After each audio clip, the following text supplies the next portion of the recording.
Guys, I'm not doing any more reading until tomorrow. I just want to explain to you one more thing. I know you like, she got one more thing. I want to tell you guys that when Abraham, he went to get a wife for Isaac, Abraham understood that it was a wonderful thing to have seed and offspring, because he kept telling the Lord that I need somebody. We want to have seed. He did have the son by Hagar. He had Hagar. He had that son, and then he had Isaac.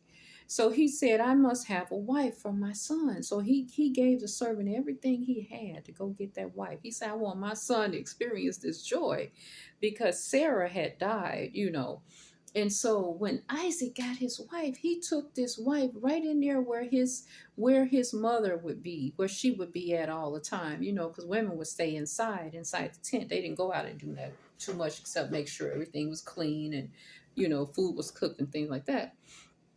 And so when Isaac seen his wife, he said, oh, you bring me back the joy that I remember my mother gave me. He said, you fulfill the sadness that my mother is gone, and you fulfill something for me. So he was able to go on because he was still sort of like in mourning, even though the time of mourning had passed, he knew something was missing because his mom wasn't there.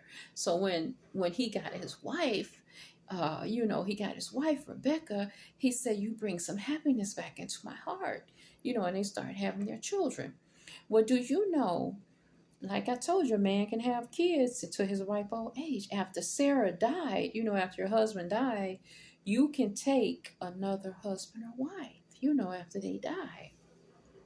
And also it says in the Bible, if a husband or wife commits adultery, you've been with them and they went off with somebody else, they said that you can get rid of this one or put this one out and get you a new one in replace of that one. But because you said you're not to go back with the one that went out against you, you're not to go back with that person. They went out and had sex on the side or whatever. That's like they went out and performed whoredom. Like Tamar, she became a whore to get a baby, which was crazy. They went out, instead of her waiting on the promise of God that she would have a husband and everything, she went out and became a whore.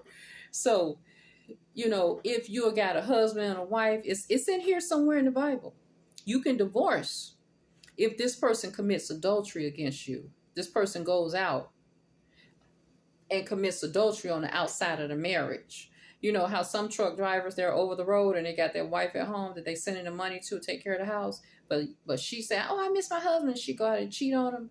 If he come back and he have evidence that he find out that his wife went out and had sex on him, he can divorce this. You can legally divorce this woman and get you another one in the place. Because the Bible said, at least you go back and have sex with the same one that went and cheated on you. You're committed. This person allows you to commit adultery as well. And that's against the promise of God. The Lord does not want you to commit adultery. He does not want you to play whoredom. He does not want you to play the whore to get sex. He don't want you to do that. You can't play the whore and you can't commit adultery against a married relationship when you're married.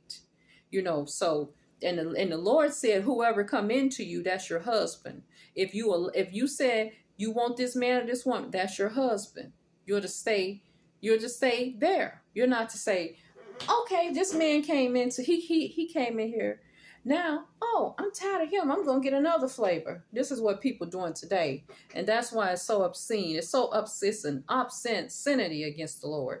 Because he says, these people are playing. You're playing with the field that belongs to God.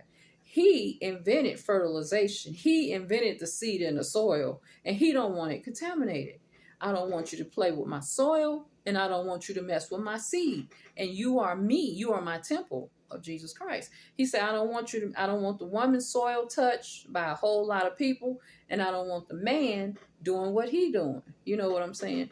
But more than likely, men have a lot of seed in them. They have a sack of seeds. They have a sack of seeds.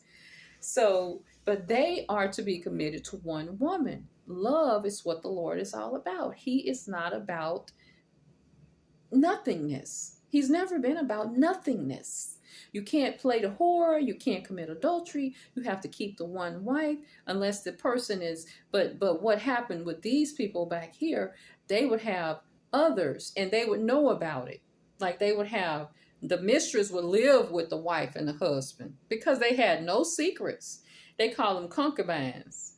The husband would take this one, and have them with. They would do that back then, or the maid or whatever, like Sarah said, go into her, but the heart was with the wife. They were married. And so Sarah would kick her out or whatever, you're with me. We're married under God. This is our covenant. You know what I'm saying? So, but let me tell you, and then you got Jacob. He had the two sisters by mistake. The one he did not really want to be with, and the one he loved would, and so he just had to keep on supplying the needs for both women and all the stuff that they needed. That's what he had to do. So, and that's the same thing. When you see people in relationships and the husband and the wife, sometimes they go out and cheat, and the wife want to be right. She don't want to give him a divorce. She want to stay. But she say, I know you got this outside baby. Go pay for, do what you got to do, but come back home. We just go to God and ask for forgiveness for your sins or whatever, but sometimes some men or women are very upset and they like, I don't want to go back with you. That's if they have not started having children and all of that. They're like, okay, well, you got to go. You come back, confess to me. You went out on me. You went out on me. You're not trusted. I was going to come back to you, or whatever. So, but anyway, I didn't come on here to talk about that. This is what I came on here to talk about. Abraham went and found a wife for Isaac, right? Because his wife had died. Abraham became in love again and excited when he got his son got married to Rebecca and started having children. Guess what? Abraham took another wife. He took another wife before he died, and he had more offspring. I told you a man can have more offspring. Abraham. It says, this is in Genesis 25. Abraham took a wife, after Sarah died, and her name was Keturah, and she had Zimran, Jokshan, that's 2, Medan, that's 3, Median, that's 4, Ashbach, that's 5, Shuai, that's 6. He had 6 more children, plus he had Isaac, which was his promised son. So Isaac now is the oldest, and he had 6 more children after Isaac. So Abraham had 7 children, and Joshgan had Sheba. He had a son in Dedan. They had 2, a son and a daughter, and the sons of Dedan were Ashurin, that was 1, and Lutashurin, and Lum, that's 1, 2, 3, 4. He got 5 grandkids. And then the son of Medium, he had 6, 7, 8, 9, 10. Let's see. 1, 2, 3, 4. Then the other son, Median, he had 1, 2, 3, 4. He had 5 children. That's 10. And then all of these were the children of Keturah. This was his second wife. And Abraham gave all that he had. He gave all that he had to Isaac. Now, Isaac was the oldest. Abraham had 7 sons. He had 6. Well, he had 8. He had 8, because remember, he had one by Hagar. Remember that song? I am Abraham, and 7 sons, and 7 sons have Father Abraham. We used to sing that in the camp song we was growing up. So let's all go like this, right arm left. But anyway, that's just a childhood song. But he did have 7 more sons by his second wife, Keturah. And he had 10, he had 11, 12. He had 15 grandsons. Abraham had, I think, 15 grandsons. He had 10 grandsons by the children he had from Keturah. He had 7 sons and 10 grandsons. And then 11, 12. He had 4 children by Isaac and Ishmael, I believe, was 4. So he had about 50. He had, listen to this. He was a nation. Abraham was a nation. Abraham's first wife had Isaac. well, and then the living end lady who was a maid, she had Ishmael. That's two sons, Isaac and Ishmael, and they were the oldest, Ishmael and Isaac. Then Abraham married again up here in Genesis 25 to Keturah and had 7 children. So 7, he had 9. He had 9 children in all, and then he had 10 grandchildren here, and he had 4. He had 10, 11. He had about 14 or 15 grandchildren. And then when he died, he was 103 scored 5, like 135. He almost lived to 140 years old. But this man, after his wife died, Sarah, he had to be like in his 90s, almost 100 or something. He had to be like 80 or 90. He had to be like at least 90 or something, or 80. And he had, what he had? What this wife had? 7 children. So obviously Keturah was very young in age because she had 7 offspring for Abraham.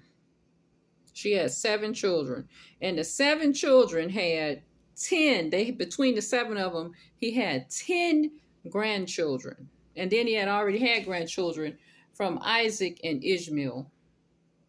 So Abraham had a lot of children, just like God promised him. He had a lot of children and a lot of grandchildren, a lot,